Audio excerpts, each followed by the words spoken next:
Mr. Chairman, we have a quorum. Okay.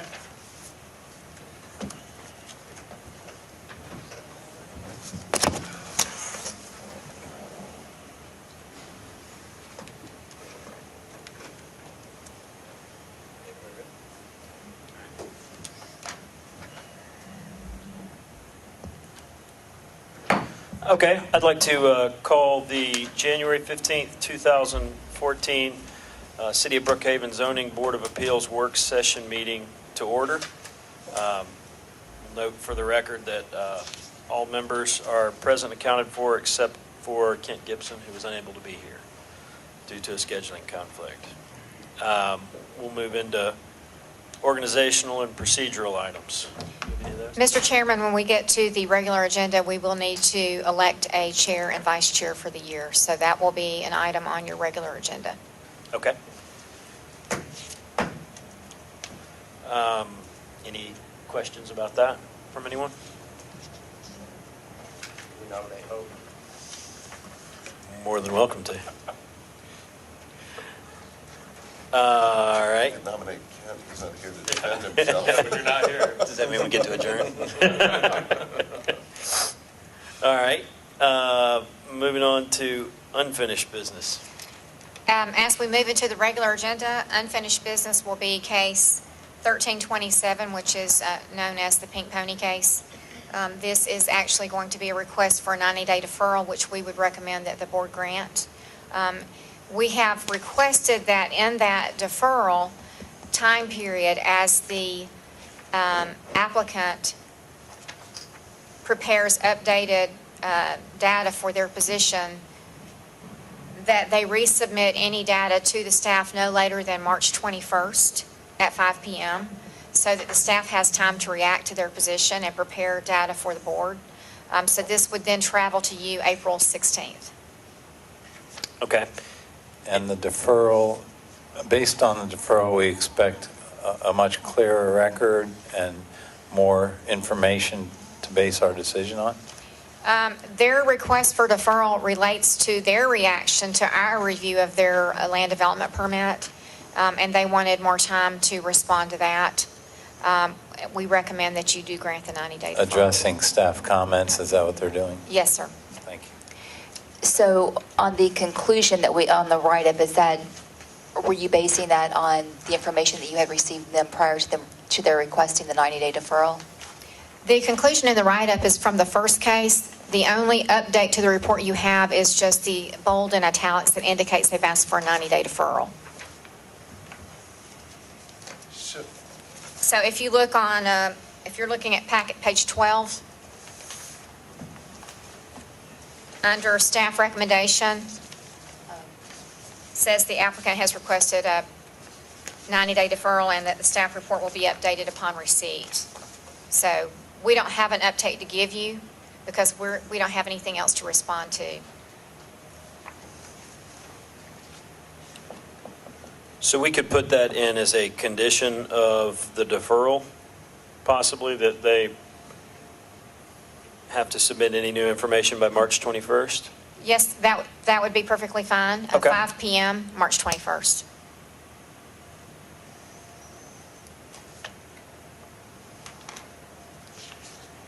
All right. But the deferral is based on their wanting more time to react. The staff haven't done anything since the last time they were here, have they? They resubmitted land development plans for review, which the staff reviewed, and we actually have a meeting with them next week to go over our comments. Okay. So they did complete the application. I would like to say that they submitted a land development permit request that we have reviewed, and they have asked for us to meet with them to go over our comments. And so that meeting has been scheduled for next Wednesday. Okay. All right. Any other unfinished business? No, sir. Okay. Well, let's move on to new business and the discussion of tonight's cases.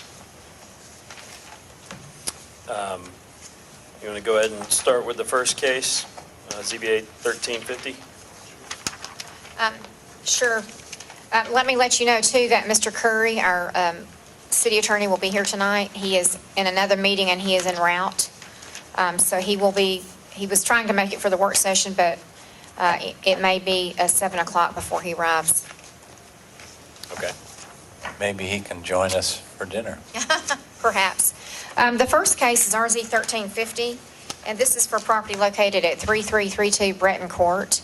The actual proposal is that the applicant proposes to divide the property into 2 lots. In order to do that, both lots would meet the 15,000 square foot lot size requirement. In dividing the one lot on Breton Court, if you can put that on the screen. Is that the front and back up? The one lot fronting Breton Court has a house on the lot now. So the actual variance is to the lot width from 100 feet to, I'm going from memory, 94 to 94. So they are asking for recognition of the existing situation on the property.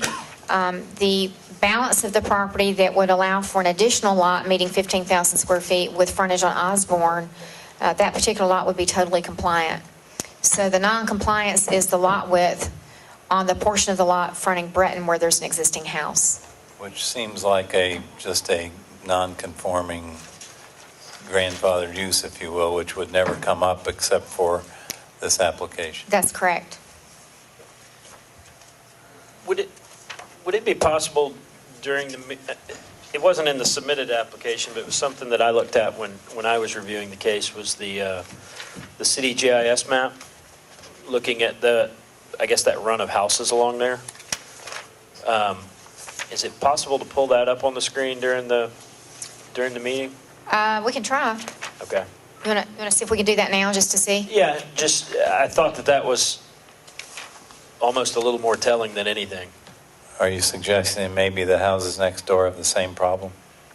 I'm saying this seems to be about the only house that hasn't been done to on this stretch of road. What do you mean, what hasn't been done? The lots it hasn't been subdivided.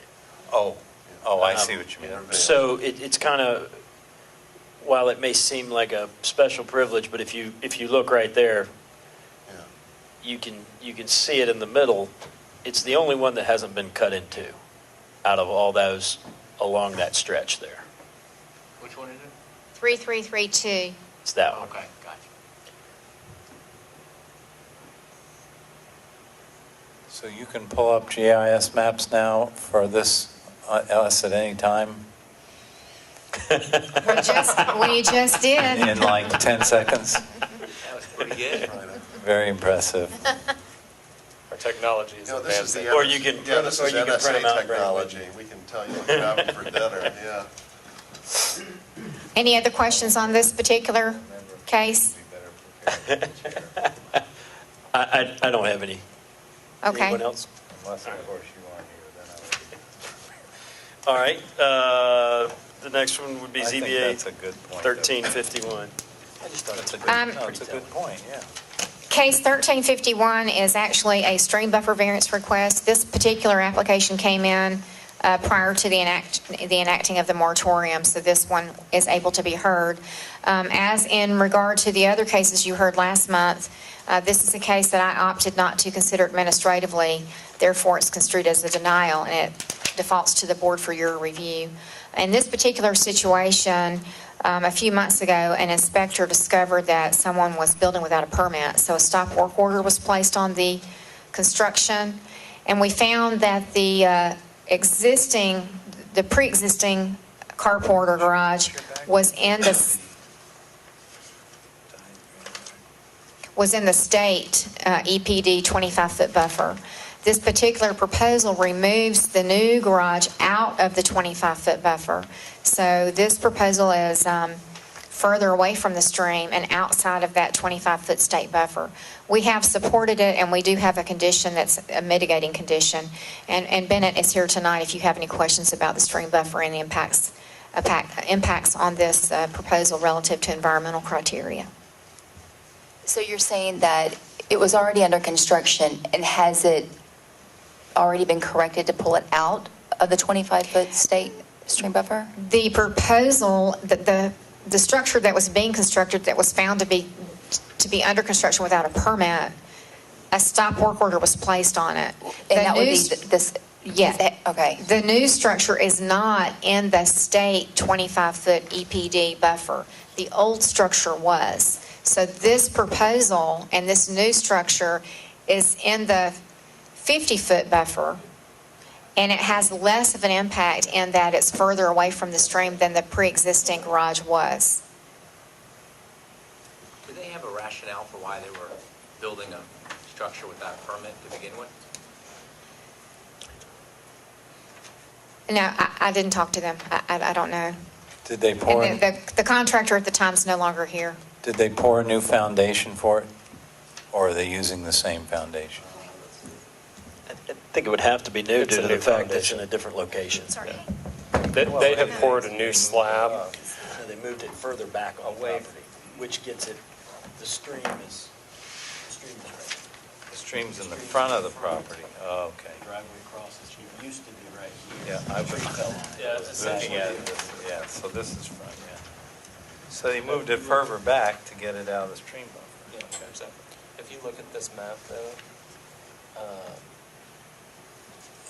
I actually talked with the guys when I went out to do the site visit. Their driveway ends right there, and the carport used to be right there, so it was inside the 25 feet. So, right?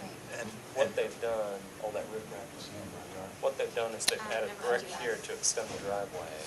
They report a portion of the driveway, but then they added brick to extend it. The stream's in front of their side. so this, is this brick mortared in or is it loose? Is it? Let's ask, I think Bennett's got some information for us. Yeah, the new structure is a totally new structure with a slab. It's like a carport. Okay. It's open on 4 sides with a roof. It is not in the same location as the previous structure. My understanding, and Ben, you may be able to confirm this, is the previous structure was damaged by a fallen tree. And so they took it down and built a new one. The new one is at a different location. It's larger, but does not encroach into the state buffer. So my one concern with this, I didn't see it in the write-up, and I may be missing it, but do we know what percentage of their lot is impermeable versus permeable at this point? Because it does seem to me the carport is quite a bit larger, the driveway is fairly long, the house itself takes up a good space.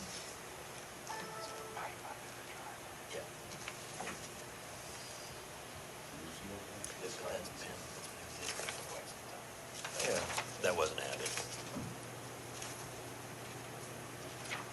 So they removed the previous foundation for the carport. They left the end of the driveway here. I think the driveway might have been the previous foundation for the carport, possibly. Yes. I think it might have just been built over the driveway. It was a 1-car carport. Yeah. They pushed it further back and expanded it to a 2-car, but they did get it out of the buffer, the state buffer. So at least.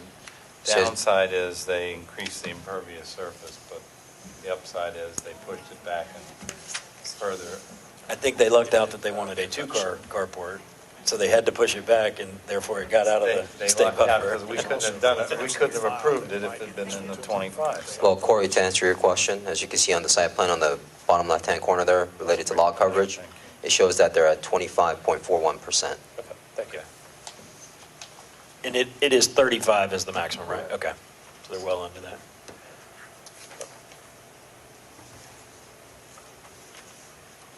All right, any more questions on this one? Corey? Are you I'm having a okay. problem with this one? I'm okay. Okay, let's move on to 13-52, Warren Sirzik.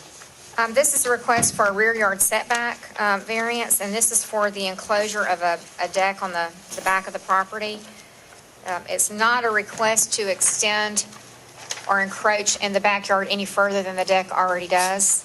It's actually to enclose that deck and use it as habitable space. Therefore, it requires a rear yard setback.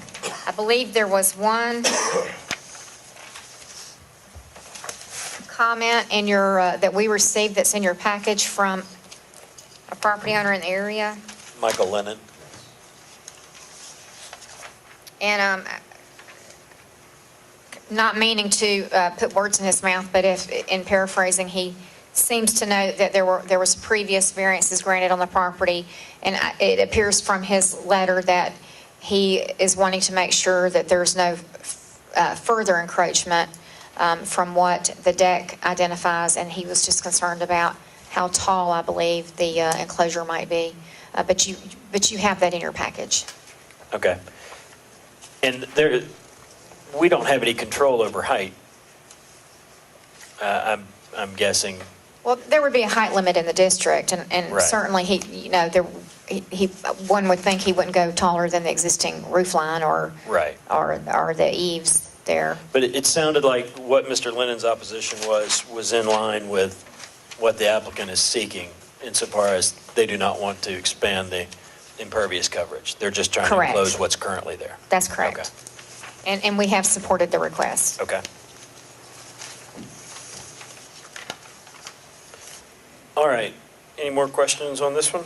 So the neighbor that had a comment regarding the property, he asked that we put a condition on it if we were going to approve it. Is that something that we would do? I think that what he stated was that he wasn't in opposition to it, and I'm sure he'll probably be here this evening, but as long as it didn't increase the scope of what was already there or increase more impervious coverage, that he didn't see an issue with it. He was just stating that there had already been variances granted on this property by DeKalb County prior to the Brookhaven Corporation, which allowed it to be built where it is now. He just said, I think he said, I'm not going to oppose this as long as they're not trying to expand it. And the particular condition on the site plan references the actual location as shown. So it would be subject to the site plan, which would Okay. identify how far they could or could not encroach. His letter's on page 141, or his note is on page 141. This is just an enclosure. Correct. It's a deck. Yeah. The steps are not being added. No, that's all there. That was in the, you can see all that in the pictures. I think they're just trying to enclose what's currently there. I'm sorry, I was thinking of another letter that we received. Is it going to be a screened-in porch or heated and air conditioned? I believe they did say it was going to be a screened-in porch. Is that correct? That's what I read it as. Yeah, I believe in the letter of appeal or the letter of intent, it states that I believe it may state that it's a screen porch. What I remember is it's a full enclosure of the existing deck. Okay.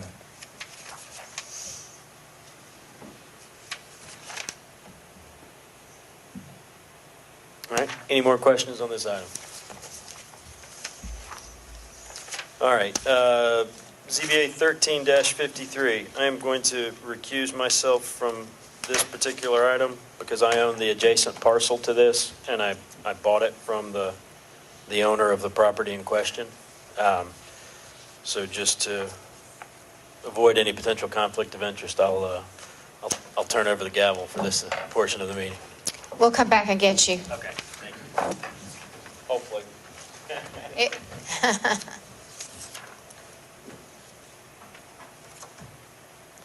Want to go ahead, Ms. Cannon? Oh, I guess we'll wait. Okay. This is case 1353. The request is to reduce the front yard setback along Oostanala for property located at 1457 Etowah Drive. And I believe that is up on the screen. And as you can see, it's on the corner of Etowah and Oostanala. And it is the location of the existing church property. And when we analyzed this particular request, we noted the setbacks observed by the existing church and then the proposed setbacks that would be observed by the proposed structure and how much land would be left to be built upon with the setback requirement along, with it being a corner lot. And we did recommended approval of this proposal and considering the character of the area and what has occurred in that area. We did receive a letter from the property owner to the south.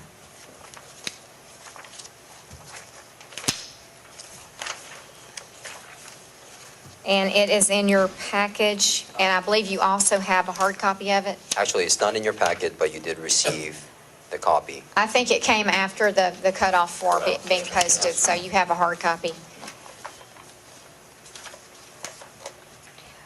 And as you can see, their comment is the concern over the effect of the lot and encroaching on the 40-foot rear yard setback. And in looking at the site plan, This is the letter that I was referring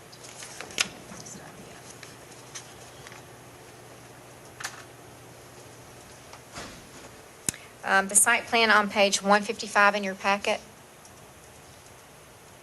they show a small portion of the wood deck in the 40-foot setback. We've asked for the retaining walls that are there to be removed, but we have supported this request. So where the plan says replace with architectural faced Allen block wall, that's not your recommendation? Yeah, no. The reason being, or staff's opinion, was that, as you can see, a portion of that retaining wall they want to maintain encroaches into the right-of-way. Yeah. And we felt that they should go about correcting that. And essentially, we asked that they remove it. And if they do want to install or construct a retaining wall, they should conform with the current standards that we have in place. And we listed that as a condition. So that is this site plan we're looking at is proposed construction, is that right? That, yeah. Yes. That's proposed. That's the construction. proposed, correct. So there is a retaining wall there currently. If they were to move that out of the right-of-way, the city doesn't have, the staff does not have an opposition to having a retaining wall as long as it's out of the right-of-way? We don't have an opposition, we don't have an issue with them constructing a retaining wall as long as it meets the current standards that we have in place in our ordinance. And if you look at the drawing, the one on page 155, which is up on the screen, you'll see that's the proposal. But then on page 156, which I think Ben is putting on the overhead there, it shows you actually the existing footprint of the church and what's currently occupied on the ground now.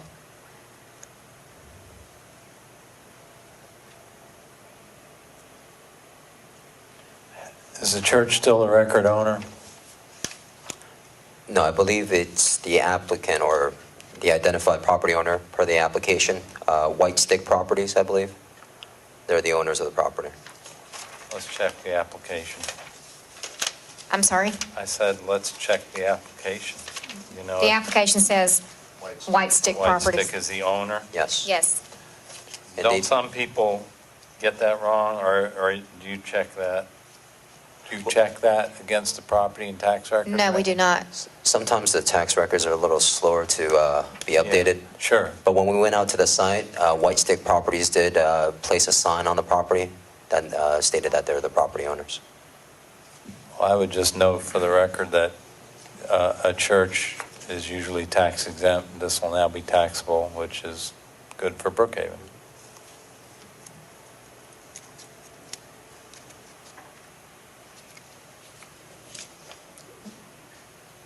No.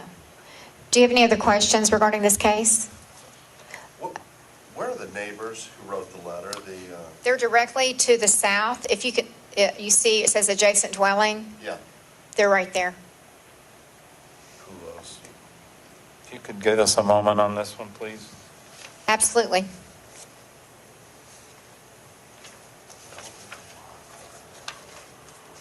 So this retaining wall is showing on both diagrams, so it's an existing condition.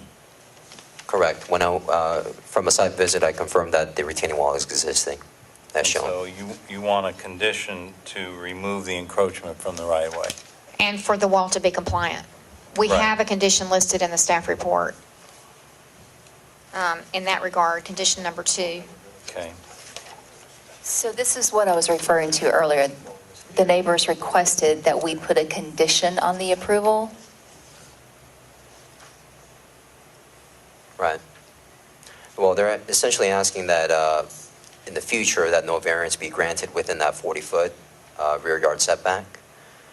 From the comments provided by the adjacent neighbor, it appears that they're arguing that there would be a visual impact based Right. upon the building of potentially a 3-story building. And that's why they sort of requested that condition to be added.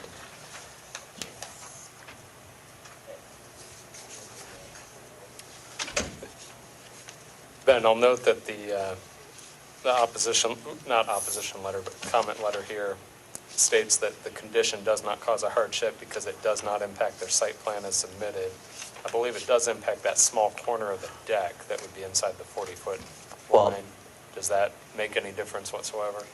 Not necessarily, because, again, a deck, which is not fully enclosed, it's an open-air deck, has the ability to encroach 10 feet beyond the rear property line. Okay, thank you. Right, so that's not a variance for that little mitered corner that sticks over. They don't need a variance. No, they're only coming in for a variance for their front yard setback along Oostanala. So we can't really help Poulos's unless we just wanted to make an arbitrary condition. Well, I don't think it has any bearing with what they're showing based upon the site plan that they submitted, the applicant has submitted. They're just looking towards the future and how they may be possibly impacted if there was ever a request for a variance in the rear yard setback that may possibly extend the building farther out and But that would further. be the appropriate time for them to Right. raise concern. Correct. Now. Correct. They're asking us. Correct. Go ahead, Glenn.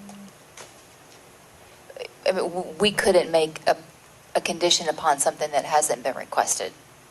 Yeah, at this time, I mean, there's no request related to the rear yard setback. We're asking that if you do support this, that it be subject to this site plan.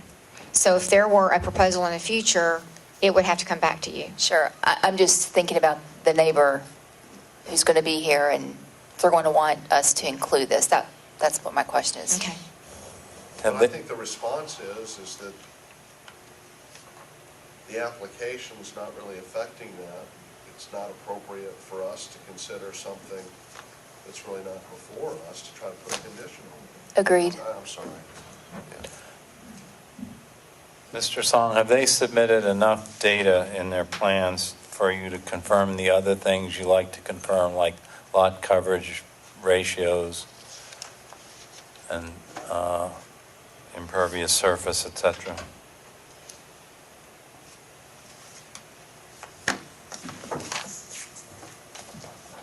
Yes, as you can see on the top right-hand corner of the site plan, they do provide the necessary notes related to lot coverage, and based upon their calculation, I believe they're at 33.6%, and the maximum is 35%.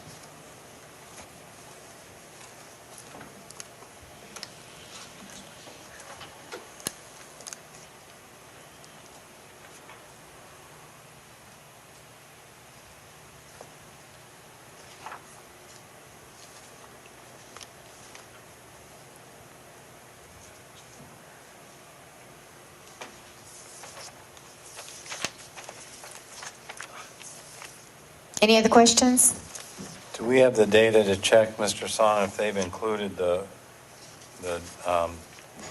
driveway and the front walkway in their calculation of the lot coverage ratio? Well, they don't specify on the plans. I'm assuming, based upon their calculation, they did go about incorporating all impervious surfaces related to the site. If they come in for a permit and they don't meet that requirement, we obviously can't issue the permit. I'm saying that the permit, they haven't applied for the building permit yet, so. Correct. But that's part of what the data they have to provide for the permit, including sidewalks. All impervious driveways, surface. yeah.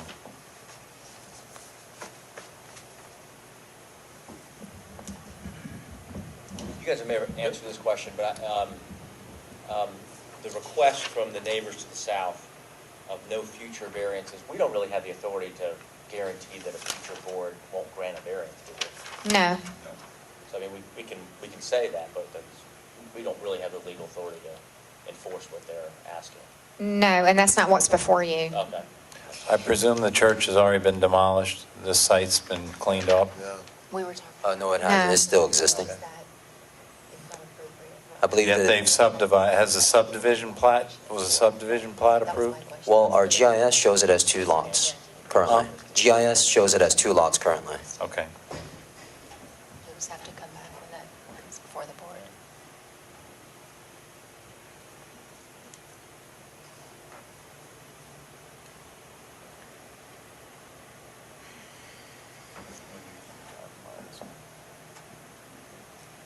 This one? Yeah. I thought that it already was very close to the road. There it is. It's not like these two. It's the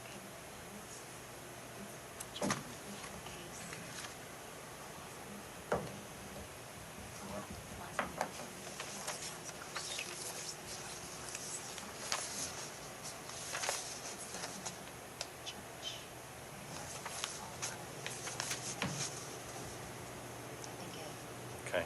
What about this big tree there? They're saving both those trees.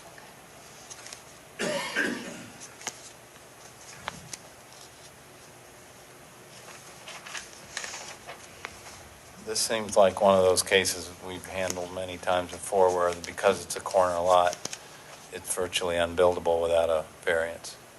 That's correct. It's a very limited buildable area.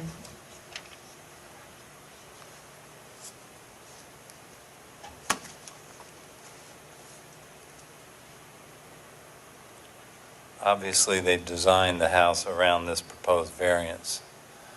So there's nothing to say you couldn't design a house that's a little less close to Ustanula.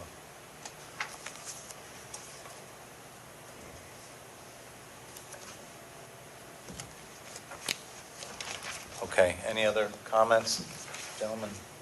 Lady? Ben, Mr. Song, okay, hang on. Never mind. I got the answer I was looking for. Thank you. So are we ready to bring Mr. Nama back into the room? Sure. If we must. And go I'd on like ahead. to ask for a 3-minute break so that staff can meet with our legal counsel prior to the next discussion of the next case. Okay.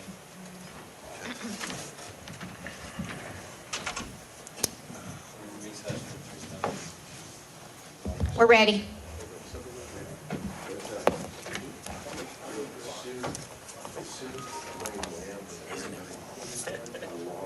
When you sit on the crack right here, go in your chair for a while. Following this application, our city attorney has a couple of items he'd like to address with you, and as I indicated to you, he was en route. Okay, So we'll need to bring those 2 items up. okay. All right, let's go ahead and talk about our last item on the agenda, which is ZBA 13-54, Harrison Development Construction. Can you place that up on the screen, Ben? This request is for a setback variance to the average front yard setback for property located at 1569 Trentwood Place.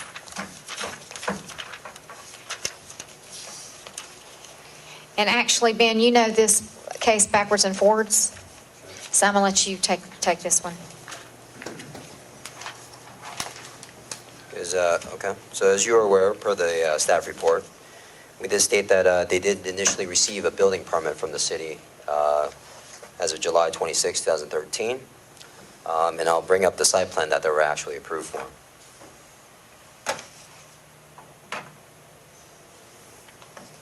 So as you can see, this is the exact site plan that was submitted as part of their building permit application. And this was the site plan that was approved, and as you can see, it shows a porch with a setback of, I believe, 35 feet.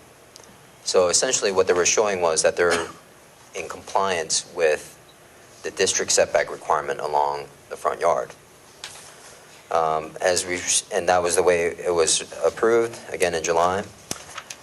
A complaint came in not too long afterwards, and then staff went ahead and re-reviewed the plans to see if they were in compliance.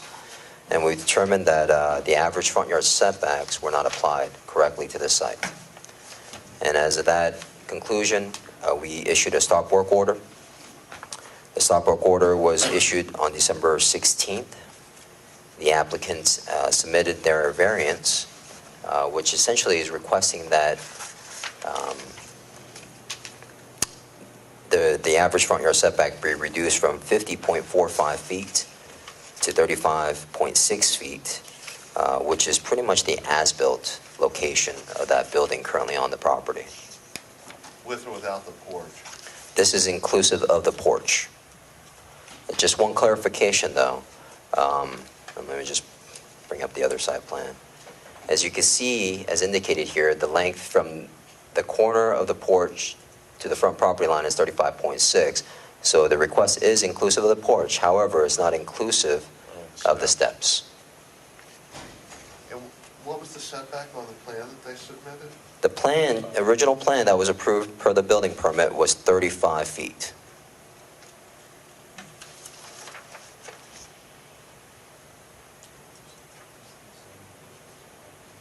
You have a question, Hope? So the original plan was 35 feet, and they're asking to go to 35.6 feet. Well, now they're just providing a more accurate measurement. Okay.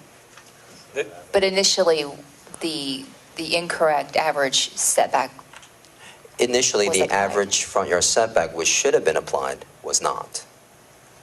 That was the error. So, The error was done by staff at that point. We approved a plan that did not correctly show the average front yard setback.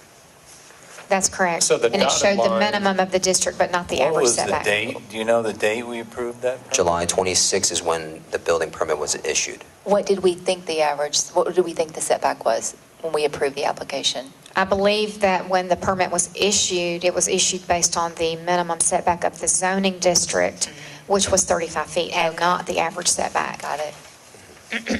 Mr. Song, the dotted line on the screen there Yes, sir. represents the average setback. Am I correct that the porch would need to be behind that without a variance, or is it the porch and the steps? What would need to be behind there? Technically, in an ideal situation, for them not to go through a variance process, if the porch, technically per our ordinance, the porch, and the way we interpret a porch, could encroach 10 feet beyond that average front yard setback without any variances. And that should, just to reiterate, it should be the porch and the steps. You're limited to 10 feet. It doesn't matter if the porch is covered? There is language talking about whether it's open and unenclosed, but in this particular situation, the required setback is the 50.45. But open and unenclosed, that to me is maybe something that's covered could still be open and unenclosed. Am I- Correct. I mean, based upon what they're, and if you have had a chance to go outside. If I may comment on that, that's an interpretation issue. As I read the ordinance, and this may not be consistent with what took place in DeKalb County, by virtue of the fact that it has a roof, okay, and it's open, meaning that there's no walls, there's no screen, there's nothing that looks like it's enclosing it, then it would count as an open porch. Okay. So roof doesn't make it closed. Roof does not make it closed. It talks about a porch in an open porch. And otherwise, it would be, in my opinion, a terrace if it didn't have a roof. I mean, Okay. if we've been through the dictionary and looked at the various, what the intentions were. Right.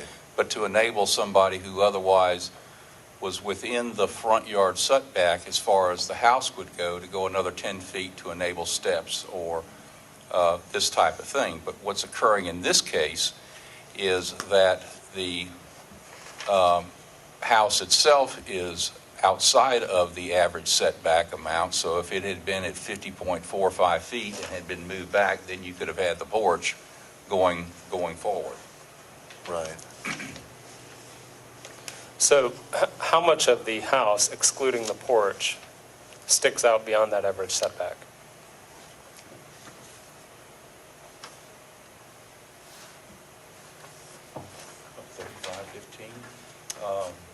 do a quick and dirty. Well, I got the measurements. Looks about like, what, 7 or 8 feet? It's approximately 6 feet. Okay. So the house itself extends 6 feet beyond the average setback? Correct. 6 feet.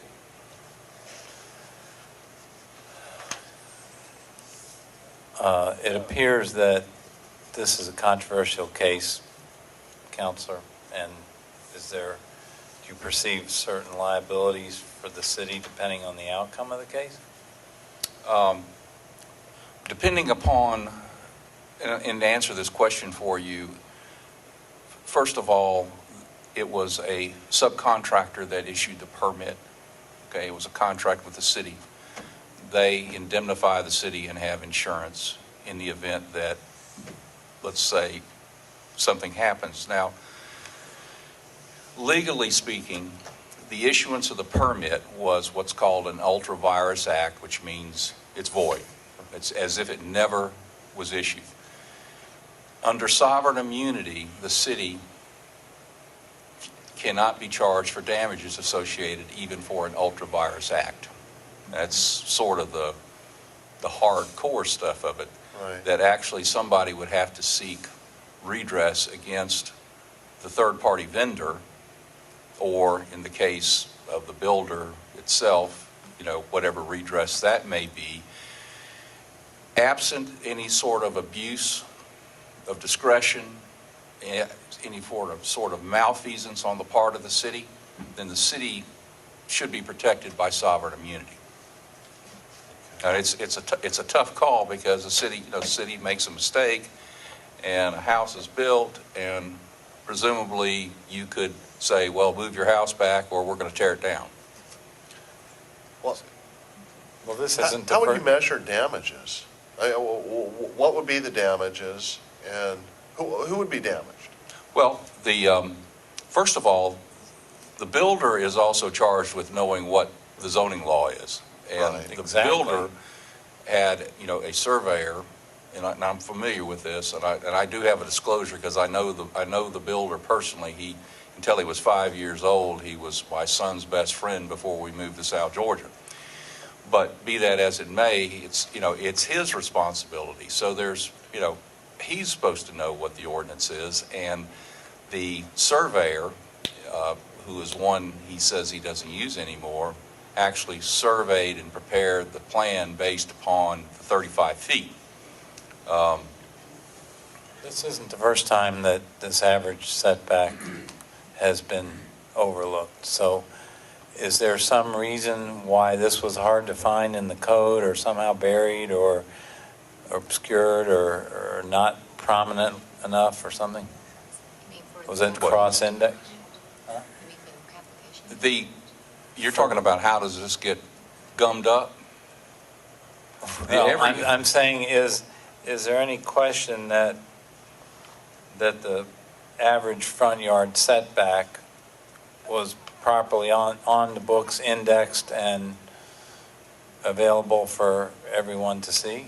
Yeah, it's in the ordinance. It's in the It's there. ordinance. It's there. I believe Judd may be getting at, as compared to what we all read in the media on Ashford Road, where there were two different zoned homes on either side of that property, and because of that, the average setback did not apply. Is there Right. any situation like that? No, No. no. Okay. Well, I guess my question, who's been damaged and how? I mean, I don't like the fact that a building's constructed that doesn't comply with the setback. I'm a citizen of Brookhaven. Well, let's assume somebody had purchased that house in this situation, which is different than 2802. The builder still owns the house. Right. And so you really have to look at, When you're saying 2802, you're meaning talking... the Ashford one that's Right. that's, that you will be hearing appeal on next month, excuse me. So who is damaged is that the builder is damaged, possibly a lender is damaged if the builder is not able to satisfy the loan. And if you're unable to move the house back, if you have to tear the house down, then the builder would have to see regress and say, well, I'm going to go after the vendor because the vendor gave me the permit.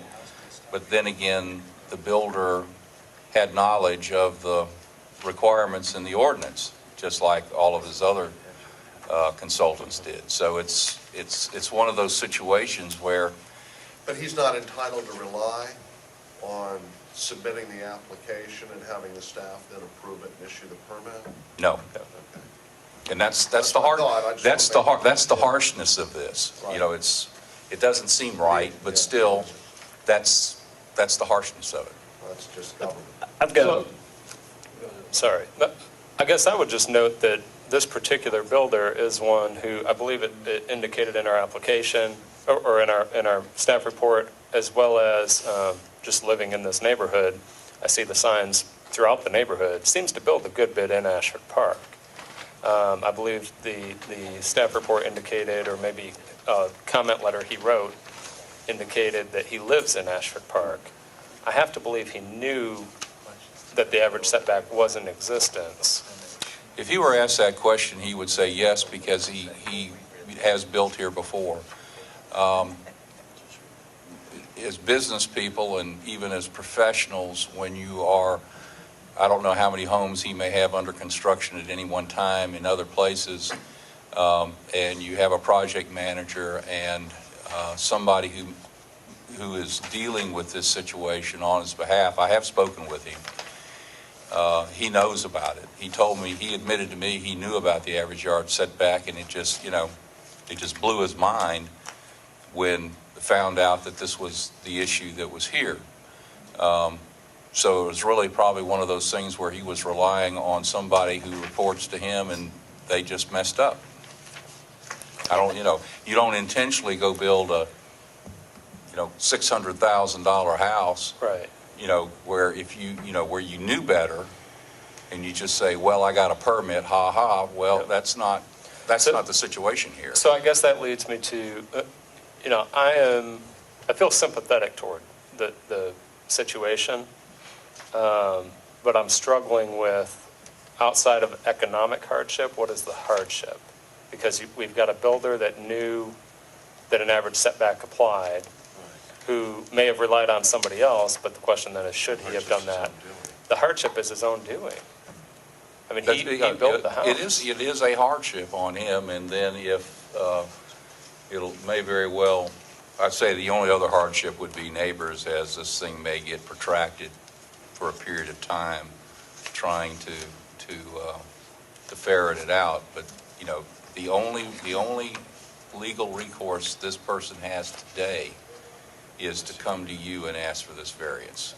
And Okay. I think in regard to, you mentioned neighbors, I know that you all received some opposition today that the staff is not seeing. It was emailed to the board, but not to the staff. Also, within your package, you do have letters from neighbors in support of the request. So that's in your packet as well. I believe one of them is the next door neighbor. And I believe, Ben, that in the package you have a sight line. Yeah, you would also find a Trentwood Street survey, and I'll bring that up for you as well. But yeah, as Susan indicated, they did receive a letter of support from one of the adjacent neighbors, and I believe that is the adjacent neighbor to the left, 1363. 1575 did not sign a letter of support, nor did they send in any type of letter of opposition to us. well, we may be getting into discussing the case too much. Sure. At this point. Can I But- ask one last question? Well, yeah, no, I was gonna mention something as well. I mean, for Mr. Curry,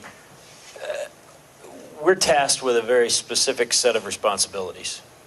And I guess my question for you would be, based on that set of responsibilities, the item I think that's gumming this up for everyone is the fact that there's a home that's almost completed that's on the property. Does that need to be removed from our thought-making process because of the economic considerations, or Well, just the an economic add-on? considerations are a consideration, and you go through the various steps that that have been answered associated with what's it's taking here. You look at the economic considerations as far as it's taking place, but granted, as you said, the economic considerations were as a result of their own actions. However, the other part is who is complaining? Okay? If you have people in the neighborhood, a majority of the people saying, we're fine with it, it's a nice looking house. I mean, you can look at the architectural style and everything there, and we're fine with it. And then you're going to have those who say, we don't care, damn the torpedoes, this is the way it should be. So unfortunately, you're sitting in a position where you do have certain standards, but they're subjective standards, and you have to come to a conclusion after evaluating those standards. That's really what you're charged to do, is to look at those, look at those various items and determine whether or not how those are answered would support a variance in this particular situation. Let's also look at the other evidence that may be granted, such as the lot, is the street, how it curves and where the houses are, even though that's not part of the average setback, but it also goes to how, the house may appear from the street. I mean, those are all subjective considerations that you should take into consideration. Okay. I have a question Done. for Susan. If this application had came to you today without all this history to it, was there a rational reason to put the house forward? Or, I mean, is there some problem with the backyard that they would naturally want to have put it and had wanted this variance to begin with? So just assume we had started this from scratch and they were applying for a variance. Is there some topographical issue? Yeah, was there some reason that they wanted, I mean, I assume there's a rationale for them putting it where they did. Was there some hardship there that you might have, as Oh, staff you're saying looked at? like a backyard that's Yeah, wet? I mean, Yeah. I'm just saying, the application came today without all this history, how would you react to it?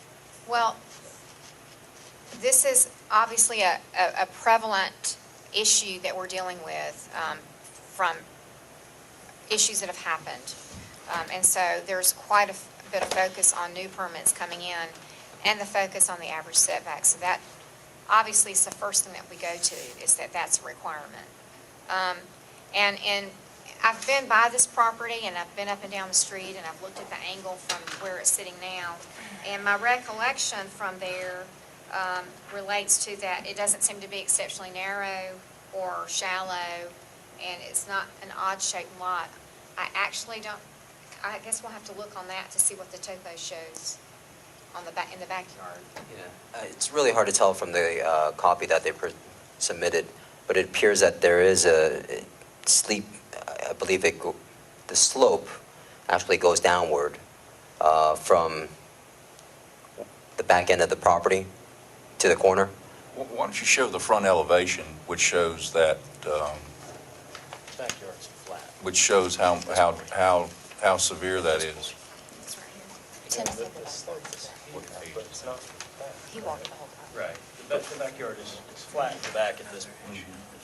But Yeah, that information purely is based upon the topo Right. information that's been given. And it's included in your packets, you have the architectural elevation of the proposed residence. It's on packet page 180. Okay.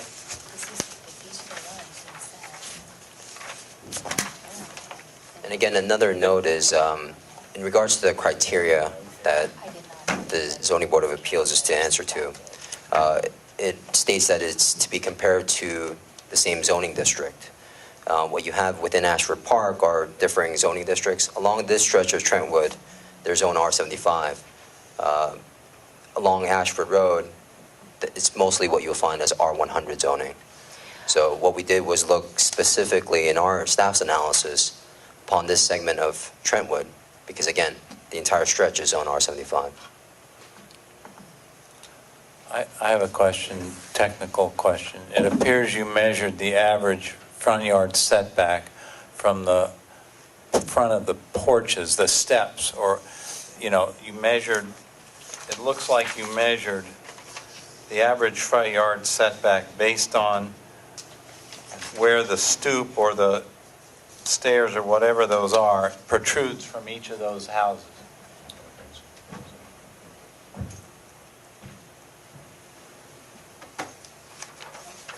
Whoops.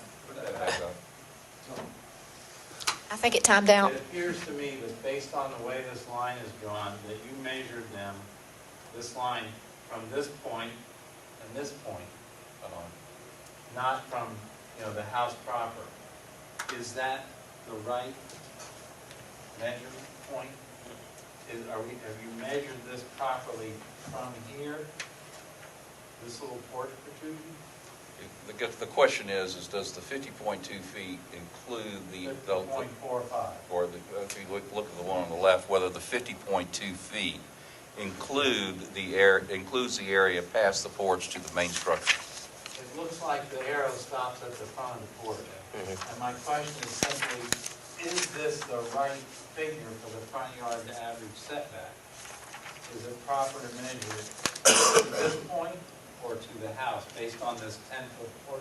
I think, and I don't necessarily want to speak on behalf of legal, just purely based upon the requirements as listed in the zoning ordinance, doesn't necessarily specify, it says buildings.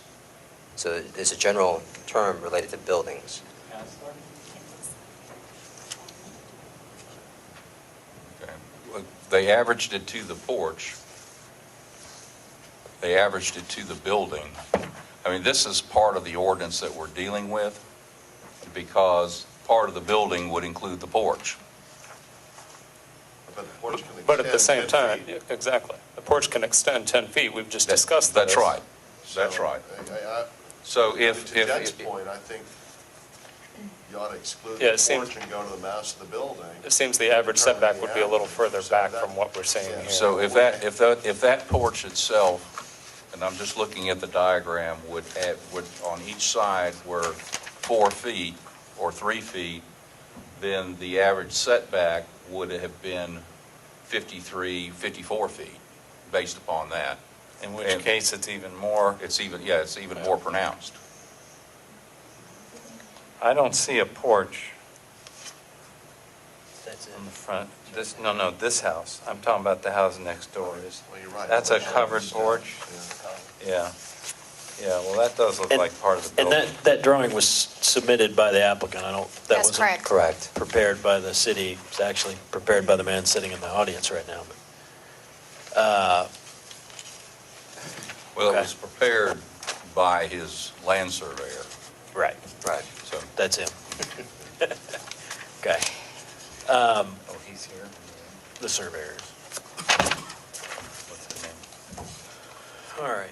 Any other questions about this? We have a couple more items. I do, just a quick question. Mr. Song, on page 185, there's a diagram, Yes. and there are highlights in yellow. Yes.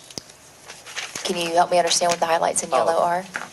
Essentially, it was just to match up with the, and I believe I have this.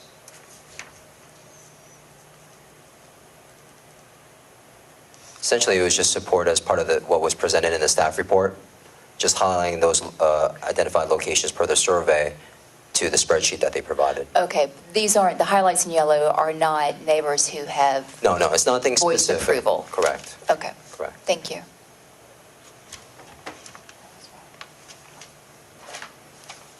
Okay. I think that's it for the agenda items, but I think that we had a couple more items we want to discuss that weren't. We have two items from the city attorney. Okay. As you're aware, he was en route to the meeting when we started. I understand.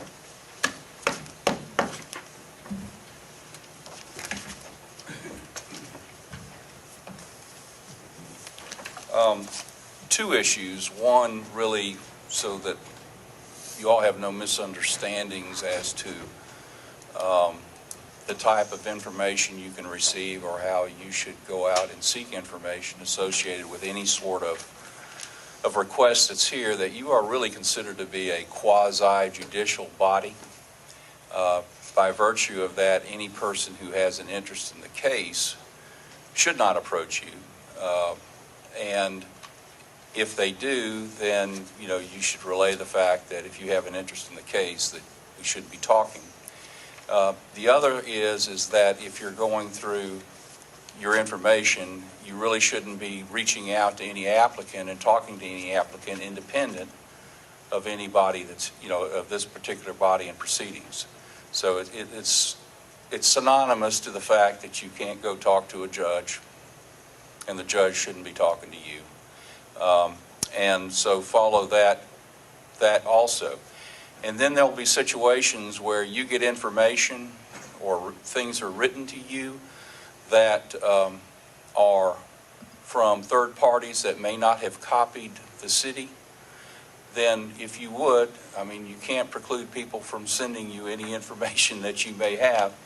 Please turn around and forward that information on to the city staff so that they can certainly take it into consideration in their report.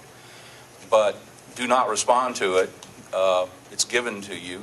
You can't preclude people from giving you the information because they do have First Amendment rights.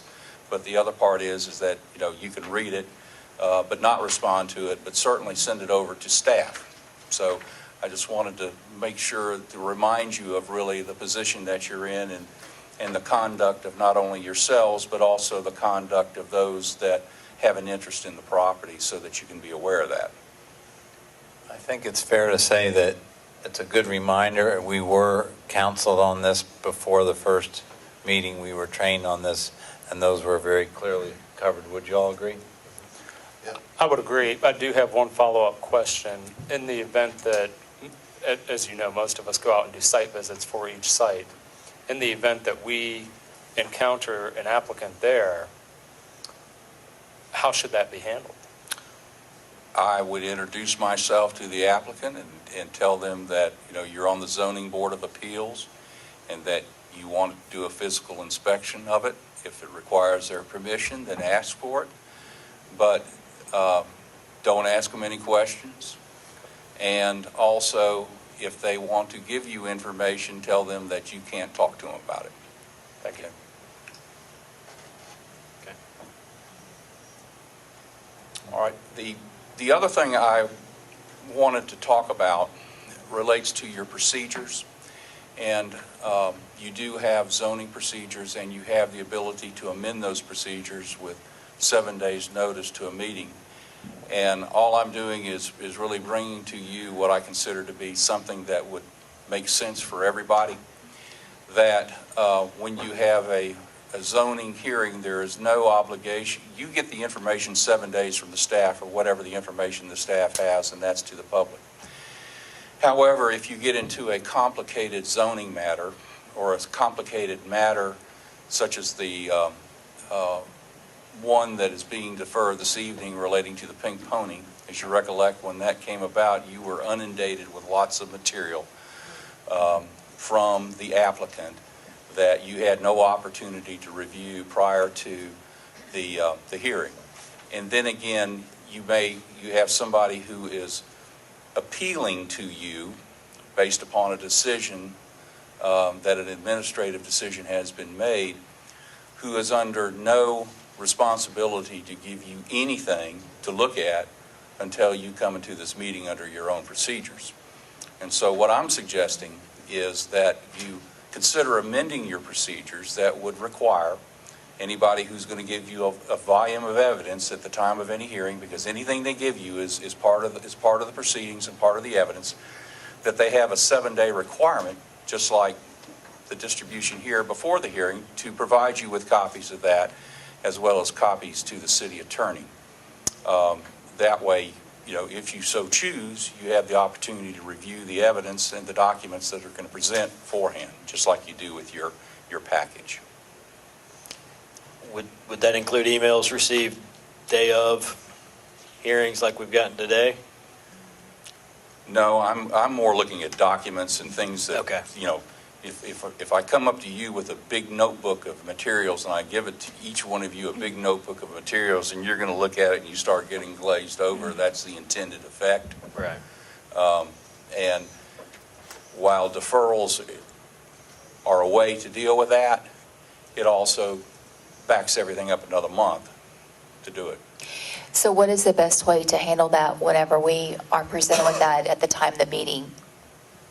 Right now, you take it and you can determine whether or not you want to act on it, but it would be within your prerogative and your discretion to say this is a lot of materials and a lot of evidence that's been presented and we're not in a position to review it tonight. and then defer it. I mean, you can do that on your own. You don't have to wait for somebody to suggest that you defer it. You can defer on your own. Mr. Curry, when you weren't here, we had this conversation in the work session earlier, and in the staff report for 1327, in the event that the board does grant the deferral, we have asked and recommended that the board require that any revised information from the applicant be received no later than March 21st at 5 p.m. And that's relative to the deferral that would occur to the April 16th meeting. What's And the board was asking if that was an appropriate position, and we feel that it is. And I would agree, because certainly if they have an application in place, part of it was the issue that the application was not complete. And I think to this time, they still have not filed a completed application. Is that correct? We actually have done a land development permit review for them, and we have a meeting with them next week to go over our staff comments. So we don't have an updated position from the applicant, from the appeal. I think we all remember when a certain zoning attorney, the first zoning attorney we heard, dropped 3 large black notebooks on our front porches the day before the hearing, or day of. So clearly that is a hardship for the board. And if I understand you, Mr. Curry, you're suggesting or proposing, in whatever delicate way you can do so, that the board consider establishing a deadline for applicants to submit written materials in some period of time prior to the actual hearing that's scheduled, and that they must provide a copy to staff and to the city attorney? That's right. Now, this is not anything you can consider at this meeting. It has to be done with 7 days' notice to the public that you're going to consider doing this. And it's certainly not the application itself, it's the supplemental items or revised items that are received. Supplemental or revised? Supplemental. So is this an item that would need to go on an agenda in Yes. advance? In advance, and it would have to be with 7 days' notice to the public. That's what your requirements are now. Would it be up to us to have a vote to say, let's put this on the next agenda? Is that the appropriate approach? You may do that, Or the chairman can simply. or the chairman can simply say, put it on the agenda. Okay. And the discussion, I mean, this is not something for you to really discuss or decide in this work session. You can certainly amend the agenda with which you have coming up for the session, and amend it to include a resolution regarding whether or not you want to put this item on the agenda or not. I don't think it's necessary. And if the chairman, whoever you elect to be chairman, concludes that that's appropriate, we'll put it on the agenda. Could the chairman, while he's still in office and during a work session, ask to put that on the next agenda? You can make that request to the secretary, which I assume that's what you're doing. Could you please put that on the agenda for our next meeting? Yes, sir. Thank you. We've only got 10 minutes. Okay, that's all I have. All right. Thank you very much. All right. Anything else? No. All right. I'd like to go ahead and adjourn our work session, and we'll start our regular meeting up here shortly. Thank you.